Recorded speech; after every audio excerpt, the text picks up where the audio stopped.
প্রত্যেকটা উইক অফে আর কোথাও যাওয়ার সময় না হলে যেমন বাড়িতে আমি কাটিয়ে দিই লাতখোরের মতো, এটা আমার সবথেকে স্পেশাল লাগে। কারণ প্রত্যেকটা দিন কাজ করতে যাওয়ার পরে একটা দিন মনে হয় একটু রেস্ট করি, ওই কারণে একটু নিজেকে সময় দিয়ে আর পুরো সময়টাতে একটু স্পেশালভাবে রান্না করার চেষ্টা করি, যেমন আজকে করছি। আজকে সব মার্কেট থেকে অনেকগুলো মাছ নিয়ে এসেছিলো, মানে অনেক বড় একটা মাছ নিয়ে এসেছিলো, রুই মাছ। তো মাছগুলো আমার যথেষ্ট ভালোভাবে ভাজা হয়ে গেছে। আর এখানে না বটিনের সাহায্যে মাছ কাটে না বলে মাছগুলো এভাবে এলোমেলোভাবে কাটা হয়ে যায়। যেমন মাছকে খুব আলতো করে ভাজতে হয়, একটু হার্ডলি ভাজলে মনে হয় ভেঙে যাবে, যেমনটা আমার সঙ্গে হয় প্রত্যেকবার।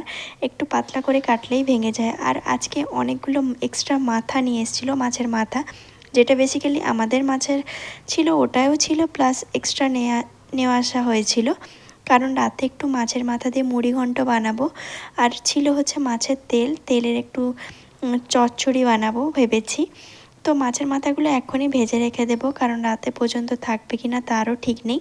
রান্নার মাঝে মাঝে মাঝখানে এসে সোম আমাকে ডিস্টার্ব করতে থাকে, আর এটা অবশ্য আমারও ভালো লাগে।